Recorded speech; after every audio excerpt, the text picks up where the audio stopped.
Radio Sucesos 101.7 FM presenta Generación Responsable con María Gracia Acosta y la coproducción de Seminarium, un espacio para abordar y entender la transición energética en Ecuador y el mundo. Amigos, muy buenas tardes. Martes 20 de septiembre. Bienvenidos a un nuevo programa Generación Responsable producido por Radio Sucesos y Seminarium. Como siempre, es un gusto conversar con ustedes, compartir y, por supuesto, hablar con los invitados acerca de los diferentes temas de transición energética, propuestas para el país y muchísimo más. En este marco, quiero darle la bienvenida hoy a nuestra primera invitada. Ella es Gabriela Somerville, gerente general de Hotel Park y vicepresidenta de la Cámara de Comercio de Quito. Gabriela, bienvenida. Muy buenas tardes. Muchas gracias, mi querida María Gracia, por esta preciosa invitación. Creo que es un tema que poco hablamos de las mujeres, pero que ayuda mucho al desarrollo de los países. Sin lugar a dudas, Gabriela, muchísimas gracias por acompañarnos. Usted, justamente hablando de este tema tan importante, la presencia de las mujeres, es una mujer que ha marcado una época en el tema de las aerolíneas, ahora mismo con una nueva aerolínea ecuatoriana y además presidiendo otro tipo de instancias ahora también en la Cámara de Comercio. Quisiéramos hablar sobre este rol, el rol de las mujeres en la transición energética. ¿Qué es lo que podemos hacer, dar y mejorar en nuestro país, en nuestra región? Bueno, la pregunta es muy buena. Primero tenemos que ubicarnos dónde está la energía. ¿Qué es la energía para un país? El desarrollo de un país depende directamente proporcional, de forma directamente proporcional a la cantidad de energía que genera y que recibe para producir.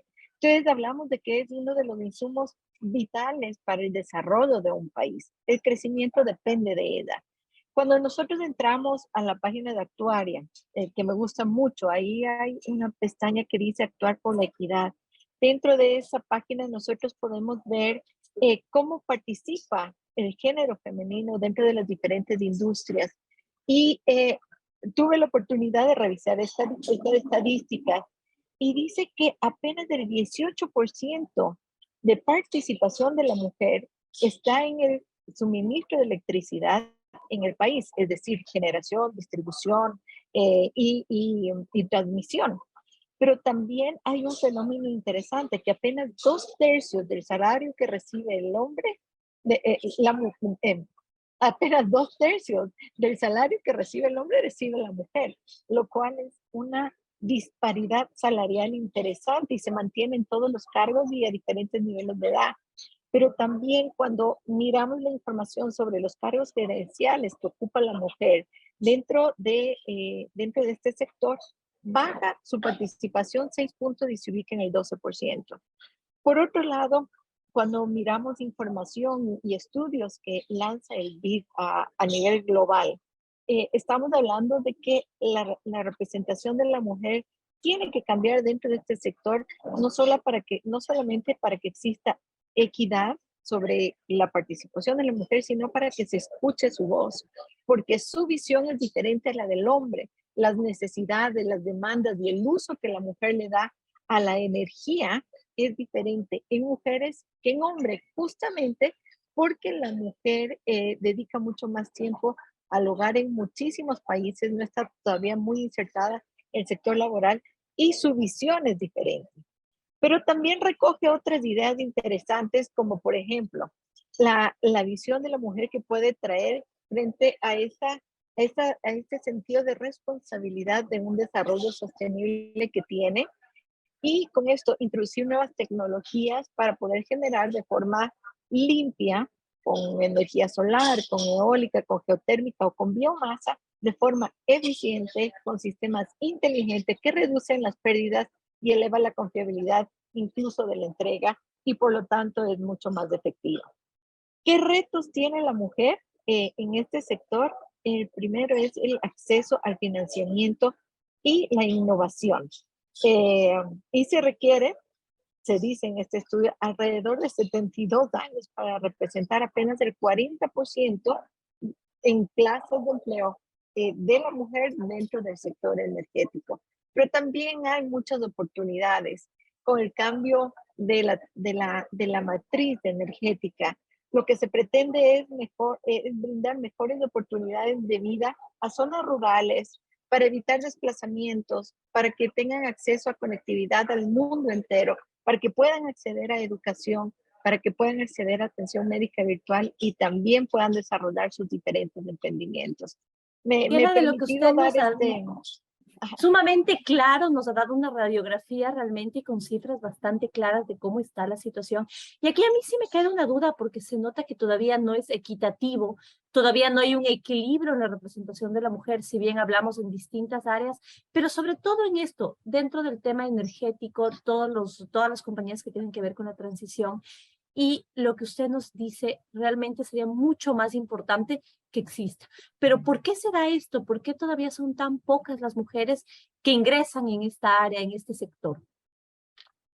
Siempre yo digo que hay dos razones. La una puede ser la falta de oportunidad, la falta de normativa. La mujer en muchos países del mundo todavía no tiene los mismos accesos, ni derechos, ni oportunidades que el hombre, pero en otros no. Pero también hay una parte que es la personal. La mujer, ¿qué es lo que quiere hacer la mujer cuando decide romper sus miedos, vencerse a sus propios paradigmas, a sus techos, a sus límites y optar por carreras más técnicas? Acordémonos que esta es una industria técnica. Necesitamos la preparación de la mujer en carreras técnicas para que puedan acceder a este tipo de industrias y puedan aportar con la visión que es muy particular en esta industria. Mire que hay algo interesante sobre las estadísticas que recoge el BID.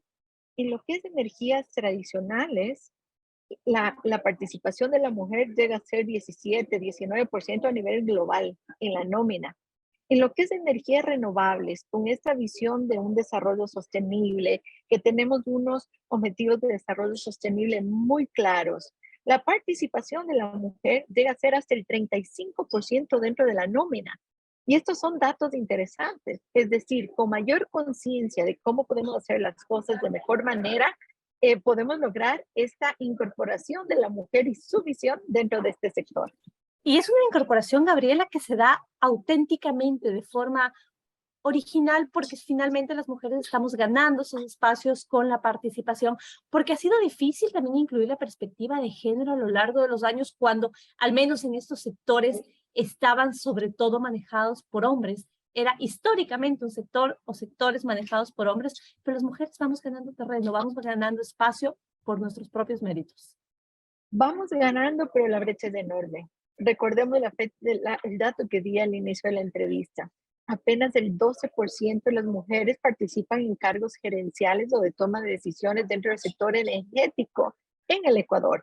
Es decir, para que nosotros pongamos nuestra visión dentro del sector, falta montones y creo que hay una oportunidad grande para que las mujeres se preparen, se enamoren de la industria, traigan ideas innovadoras a nuestro país para que podamos cambiar, marcar este cambio que requiere el sector energético en el Ecuador. Gabriela, justamente usted no nos habla únicamente del estudio, sino de la práctica. Usted ha estado liderando las principales aerolíneas ecuatorianas en el país, ahora mismo con Ecuer. Esto ha sido difícil, ha sido un momento complejo y dentro de todo, de la mano de una mujer, ¿cómo se han podido cambiar las cosas? A ver, yo creo que las mujeres siempre estamos enfocadas hacia el detalle. Nos gusta el servicio, nos gusta que la gente, nos gusta atender. Particularmente, a mí personalmente me interesa atender, me gusta que la gente se sienta querida, cálida y respetada. Entonces, yo creo que ese detalle femenino en cualquier industria, en la aeronáutica, en la turismo, energética, en todas, sí le da un toque de diferencia. Ha sido muy lindo volver a la época de la aviación, que yo me inicié como profesional en la época, en la aviación, en el año 2002. Tuve un gran break de esta industria, no pensé volver. Volví porque mi país lo requería. Se hizo el proyecto, se certificó, se lo puso en marcha. Actualmente dejé ese cargo, ya no estoy nuevamente en la aviación, pero sí estoy en la energía. Y en la energía renovable, tenemos un proyecto de energía, no proyecto, una empresa de generación eléctrica con energía solar, y me fascina, me apasiona, porque justamente recoge todo lo que estamos hablando. Va enfocada hacia un nuevo modelo de desarrollo a nivel global, apoya los objetivos de desarrollo sostenible en diferentes ramas y, y creo que las mujeres igualmente nos enamoramos de ciertas cosas, entre esas, cómo podemos hacer un mundo mejor sin perder la comodidad, es más, incluyendo más tecnología. A través de la generación uno empieza a conocer también de las opciones, de oportunidades de mejora, particularmente en nuestro país, para lo que es transmisión y distribución. Creo que en el país, en el Ecuador, hace falta muchísima inversión, muchísima innovación, introducción de tecnología para reducir pérdidas de transmisión y distribución, para volver mucho más eficiente varios servicios a través de sistemas inteligentes, de redes más eficientes, de mayor tensión, que reduzcan los efectos corona, subestaciones que tengan mayor tensión también para reducir las pérdidas y sobre todo promocionar y promulgar como otros países en la región ya lo han hecho para que haya una disrupción de plantas de generación solar, eólica, geotérmica, hidrógeno verde, que ahora está tan de moda, que en Colombia y en Chile se le está promocionando muchísimo y en el Ecuador también ya ha llegado teóricamente, pero no en la realidad. Y hacia allá es donde tenemos que impulsar a quienes nos gusta este sector. Hace falta entonces mucho más trabajo, más impulso también, más presencia de mujeres en el sector y siempre nos dará mucha más falta tiempo también para poder seguir conversando con usted, Gabriela, sobre todos estos temas interesantes y el importante rol de la mujer. Muchísimas gracias esta tarde por su presencia en Generación Responsable. Muchas gracias, mi querida María Gracia. Buenas tardes. Muy gentil. Gracias. Buenas tardes. Cuando se trata de tu empresa, quieres asegurar que esté en las mejores manos, además de nuestro alto nivel de especialización en asesoría legal corporativa y 10 años de crecimiento. En Rovalino contamos con la mayor presencia regional en el país y más de 17 reconocimientos internacionales que reflejan el compromiso con nuestros clientes. Conoce más de nosotros y nuestros servicios en www.rovalinolaw.com. LinkedIn Rovalino y CPA Consultores Rovalino. Instagram Rovalino Law.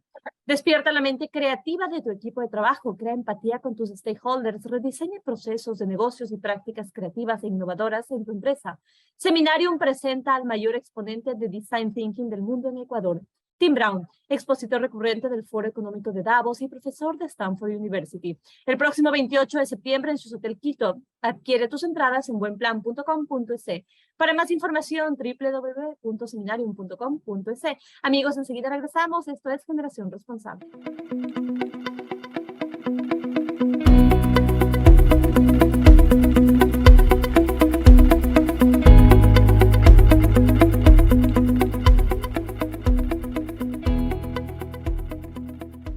Amigos, continuamos en Generación Responsable por Radio Sucesos y a esta hora quiero darle la bienvenida a Alexandra Hidalgo. Ella es gerente general de Anabank Lab. Anabank Lab fue designada como un organismo verificador de huella de carbono organizacional en el marco del programa Ecuador Carbono Cero. Y con este tema quiero comenzar. Bienvenida, Alexandra. Muchas gracias, un gusto. Muy buenas tardes, gracias por acompañarnos. Primero, empecemos explicando a la gente qué es carbono cero y por qué es tan importante en este momento hablar de organizaciones que van reduciendo su huella. Correcto. El programa Ecuador Carbono Cero justamente es una iniciativa del Ministerio de Ambiente para incentivar a las organizaciones a ir disminuyendo sus emisiones de gases de efecto invernadero, que finalmente, digamos, es esta huella, esta sumatoria de todos los procesos que intervienen en una organización y que generan CO2 o los demás gases de efecto invernadero y que por lo tanto aportan a este calentamiento global que estamos viviendo ya en nuestro planeta. ¿Y cuál es la importancia en ese sentido, por ejemplo, para una organización? Últimamente estamos viendo que muchas de estas organizaciones de las empresas, de las diferentes industrias, se están calificando para hacer carbono cero. Sí, vemos que sí, que efectivamente hay una mayor conciencia. Es muy importante saber que nosotros hemos firmado acuerdos a través de todas estas organizaciones de la ciencia, como el IPCC, en donde nos dicen que hasta el 2030 es nuestro plazo para realmente poder bajar nuestras emisiones de carbono. Es decir, que tenemos menos de 8 años ya para conseguir unos objetivos que son realmente grandes. Alrededor del 40% de nuestro CO2 como planeta deberíamos bajar hasta el año 2030 y en el año 2050 haber alcanzado la carbono neutralidad. Es decir, que en esta suma y resta de lo que producimos y lo que removemos sea equivalente a cero. Entonces, realmente es muy importante que las empresas tomemos conciencia de que estamos en una carrera por el bien de nuestro planeta, de nuestros hijos, de todas las generaciones que vienen después, si nosotros queremos dejarles realmente un planeta en donde puedan vivir en un ambiente sano. Alexandra, ¿y es una conciencia ambiental que nace desde las empresas? ¿Es un tema de vender responsabilidad social corporativa, responsabilidad ambiental? ¿O definitivamente estamos cambiando ya nuestra conciencia y entendemos que tenemos que hacerlo por las generaciones siguientes? Ojalá realmente nazca como esta conciencia, ¿no? Que realmente nos demos cuenta que es nuestra responsabilidad. Ya los chicos qué sé yo, que están naciendo hoy en el año 2050 tendrán 20, 25 años. Entonces son nuestros hijos, nuestros nietos los que estarán viviendo en un mundo en el que probablemente sea muy distinto al que nosotros hemos vivido, con unas sequías extremas, con unas lluvias extremas, sin conocer siquiera los arrecifes de coral. Entonces empieza realmente, y ojalá empiece por esta conciencia. Luego, obviamente, va a un tema de que las organizaciones introducen esto en su responsabilidad social, en su responsabilidad ambiental y lo quieren comunicar. Y por lo tanto, también eso hace que sea más atractivos a los nuevos consumidores que buscan también este tipo de empresas que se alinean a estos objetivos y que por lo tanto además les da un beneficio económico, ¿no? Y en su imagen corporativa también. Al respecto, sí me interesa conocer qué tanto pueden convivir, por ejemplo, empresas con carbono cero, con esta huella ambiental inferior, que baje, que se vaya eliminando, con el hecho de poder también comprender que tenemos que vivir de nuestros recursos, de la explotación de los diferentes recursos de nuestros países. ¿Pueden convivir? La idea, ¿no es cierto?, es que sean, como tú dices, empresas ambientalmente responsables. Es decir, ¿cuál es la idea? Y lo que se propone también a nivel internacional, que haya un financiamiento que se vaya orientando a este tipo de empresas. ¿Para qué? Para que adquieran nueva tecnología que sea ambientalmente sostenible. Entonces, se puede producir, y ese es el ideal, ¿no es cierto?, que las empresas puedan producir, pero que lo hagan de una manera ambientalmente responsable.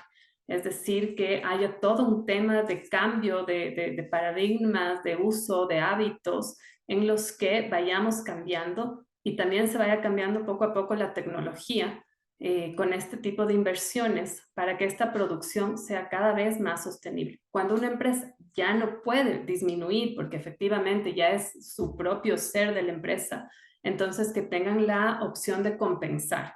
Entonces, justamente hay opciones de compensación para que si una empresa produce de 10.000 toneladas de CO2, entonces pueda, a través de proyectos de compensación, reducir esas 10.000 toneladas y su huella de carbono sea neutra.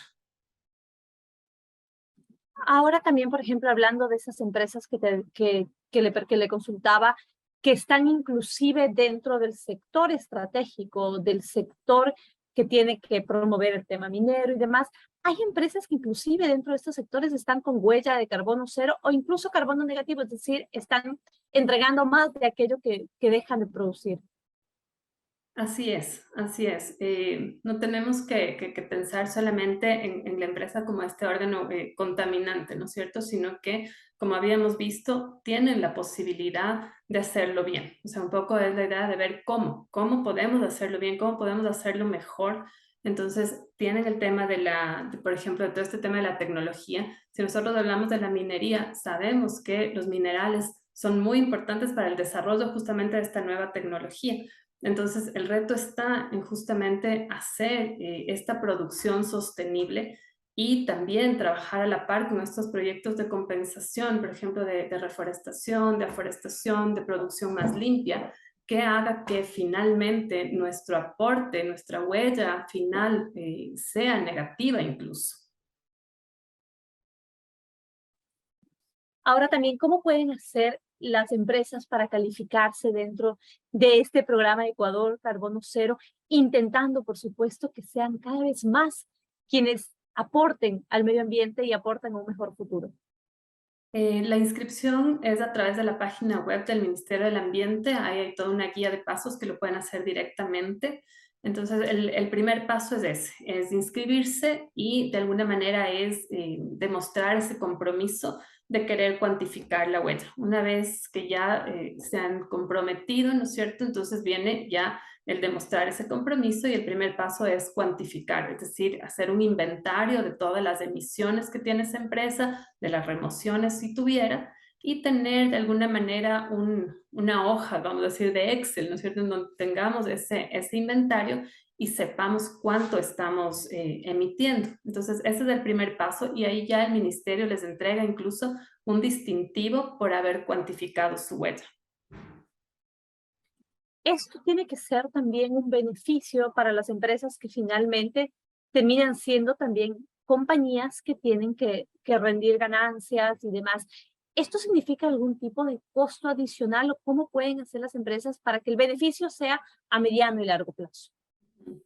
Realmente cuando nosotros hablamos de reducir la huella de carbono, hablamos de eficiencia de producción, de optimización de costos. Entonces, normalmente cuando nos enfocamos en reducir nuestra huella ambiental, vemos que vamos a reducir costos también. Por ejemplo, vamos a reducir el consumo de papel. Entonces, hay hábitos que hay que ir cambiando. Vamos a reducir el consumo de energía eléctrica. Eso va a repercutir en una reducción de costos también.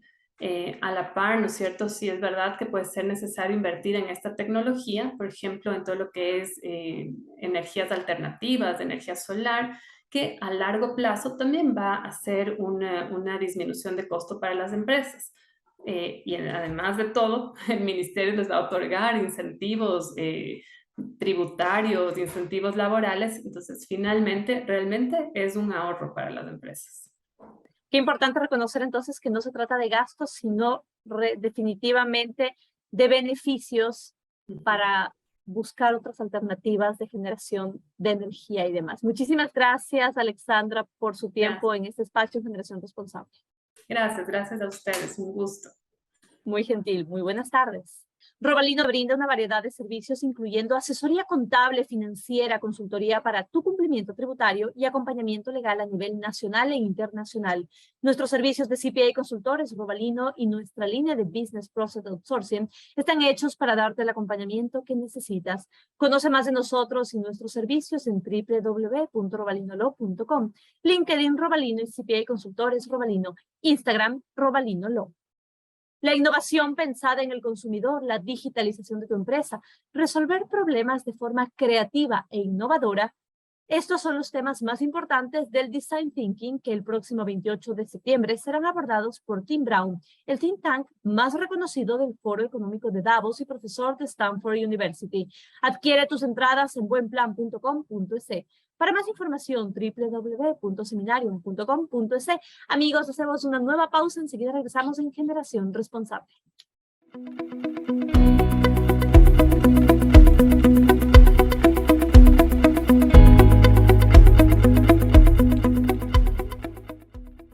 Seguimos en Generación Responsable y a esta hora quiero darle la bienvenida a María Eulalia Silva, ella es presidenta ejecutiva de la Cámara de Minería del Ecuador. María Eulalia, bienvenida, gracias por su tiempo. Gracias, María Gracia, encantada de estar con ustedes. María Eulalia, queremos hablar acerca del tema minero en la coyuntura que conocemos en este momento con todos los posibles cambios que se están dando. Recordemos que hace poco el gobierno firmó un acta de los diálogos en la Mesa de Recursos Naturales No Renovables con el sector indígena, con los sectores sociales. Posteriormente tenemos las preguntas de la consulta popular y además queda también la posibilidad de que se dé la consulta de los Estados Unidos con respecto al ITT, al bloque. Es decir, la minería está con todos estos frentes. ¿Cuál es la postura que está tomando la Cámara? ¿Cómo ve esta situación y esta coyuntura? Gracias, María Gracia, por la pregunta, porque nos permite transmitir algunas preocupaciones que tiene el sector. Lo hemos dicho y lo diremos, la minería es el futuro de este país. Hoy, con apenas 2 minas en producción ya se está cambiando la vida de la gente. Las 2 minas que se encuentran en Zamora Chinchipe han sido las responsables de que la provincia de Zamora Chinchipe, que hace apenas 10 años se encontraba entre las provincias más pobres del país, hoy sea una provincia de renta media en el país. En esas zonas donde normalmente vive la economía de subsistencia, la gente está volviendo a sus tierras para incorporarse a esta industria. Los chicos que salían de las escuelas prematuramente para dedicarse a la agricultura, hoy están no solo terminando su bachillerato, sino también están ya pensando en ir a las universidades, están yendo y sueñan volver, no para ser obreros, para ser profesionales que contribuyan en su comunidad y a su familia. Este es el futuro que podemos tener. Pero las mesas de diálogo, a veces tenemos la percepción de que no son precisamente de diálogo, ¿no? Esta es una industria legítima, esta es una industria constitucionalmente reconocida, es una industria imprescindible para el hoy, pero también para el mañana. No existe una transición energética, no existe una forma de mitigar el cambio climático si no es con energías limpias. Y las energías limpias de hoy, pero sobre todo las del mañana, demandarán de minerales que tiene el Ecuador. Entonces, María Eulalia, y en ese sentido, hablando de los diálogos, ¿ustedes participaron como sector minero, las grandes empresas, considerando que ya hay inversiones bastante importantes en el país, fueron invitados a estos diálogos? no, nosotros no participamos. Alguna persona que había, bueno, estaba un poco relacionada con la industria, quiso entrar a estos diálogos y pues el bloque del indigenado decidió que no iba a ser así. Sin embargo, ahora viene una siguiente fase, que es la fase de las mesas técnicas. Las mesas técnicas van a hablar de algunos temas, se van a construir propuestas.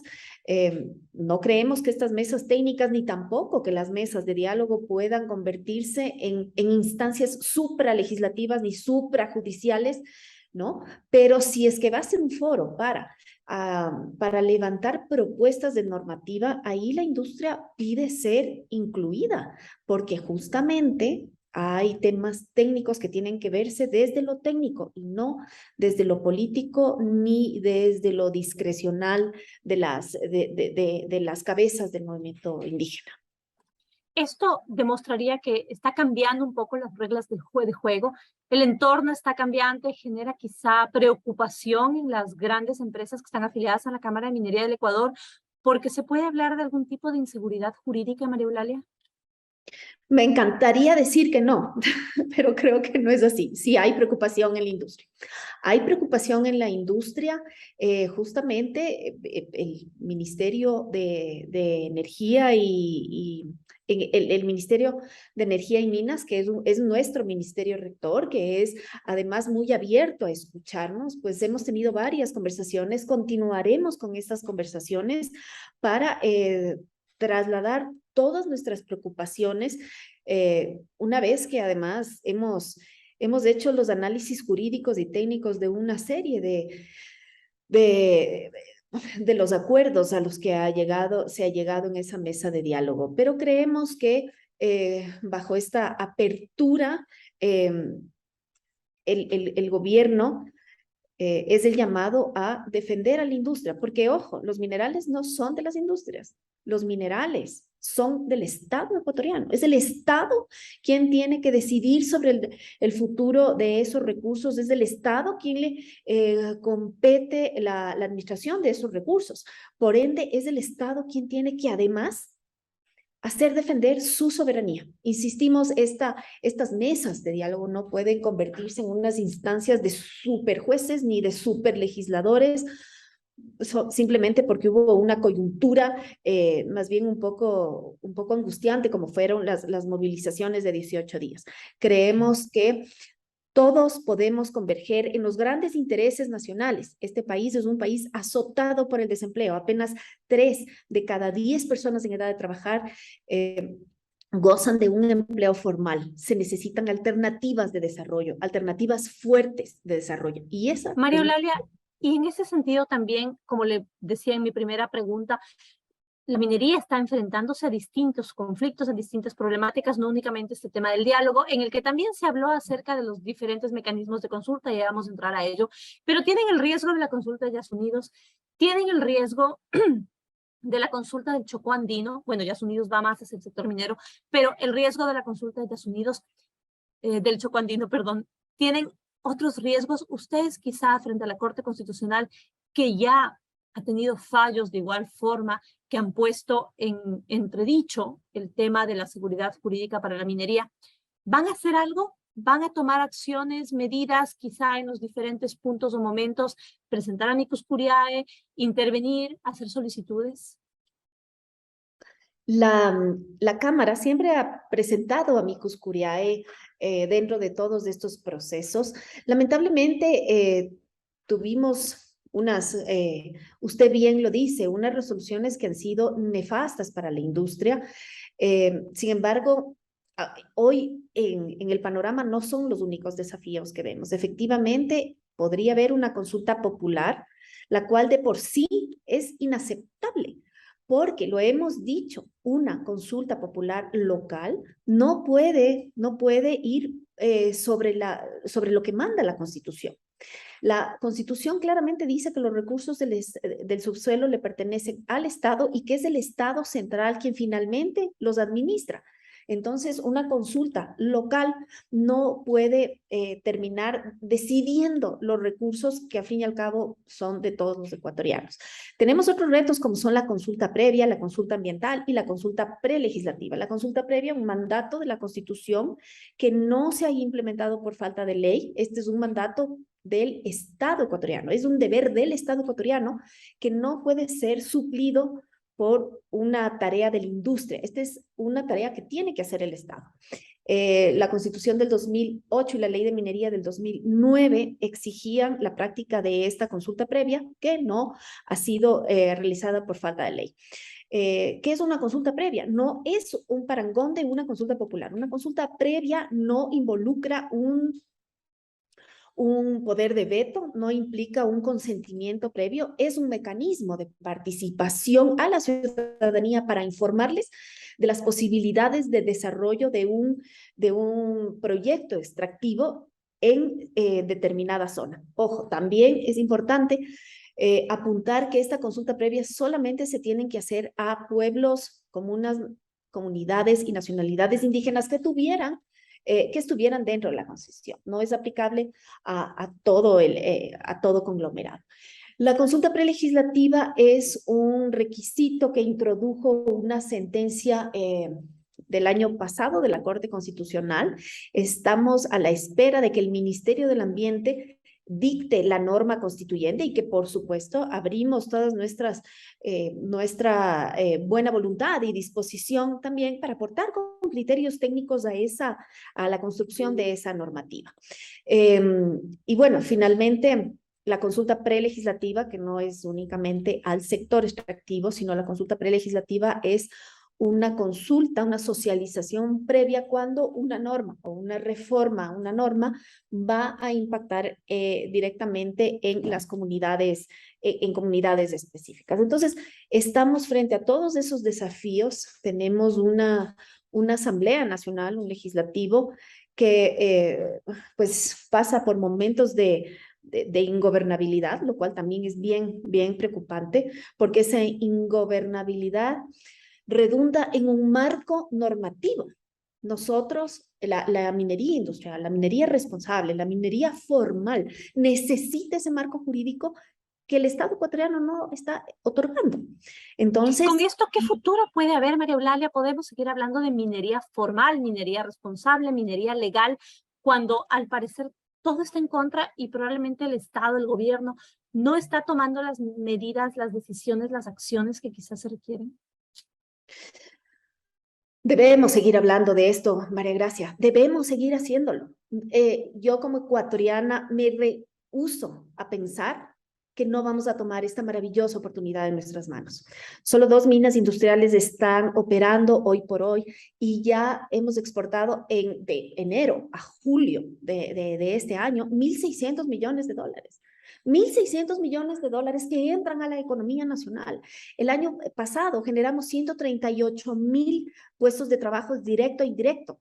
Más allá de cuántos son 138,000 familias que pueden vivir dignamente, formalmente, que pueden planificar su economía, que pueden planificar también su seguridad social. Entonces, más allá de la industria a la que represento yo como ecuatoriana, me rehúso a pensar que va a imponérsela sin razón. Lucharemos para sacar a esta industria adelante. Yo creo que no solamente es una posibilidad que tenemos, yo creo que es un deber que tenemos. Es importante entonces quedarnos justo con eso, María Eulalia, saber que ustedes como industria, ustedes como representantes de las diferentes empresas van a seguir luchando por defender una industria que en los próximos años será una de las más importantes para el desarrollo económico y social del país. Muchísimas gracias a María Eulalia Silva, presidenta ejecutiva de la Cámara de Minería del Ecuador.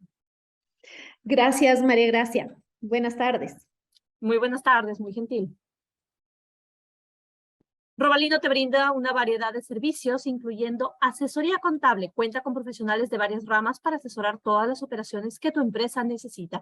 ¿Buscas protección contra el fraude? Robalino te brinda un diagnóstico y estrategias para prevenirlo. CPA Consultores Robalino se especializa en asesoría contable y financiera para asegurar la optimización de tus recursos y tu protección contra las pérdidas y el fraude. Conoce más de nosotros y nuestros servicios en www.robalinolaw.com. LinkedIn Robalino y CPA Consultores Robalino. Instagram Robalino Law. Amigos, con esto llegamos al final de Generación Responsable. Recuerden, estamos siempre buscando los temas y a los invitados para conversar acerca de lo que podemos hacer, de lo que puede hacerse, de lo que podemos hacer para mejorar la situación del país y, por supuesto, en esta transición energética. Muchísimas gracias por su sintonía. Nos vemos el próximo martes. Muy buenas tardes. Radio Sucesos 101.7 FM presentó Generación Responsable con María Gracia Acosta y la coproducción de Seminarium, un espacio para abordar y entender la transición energética en Ecuador y el mundo.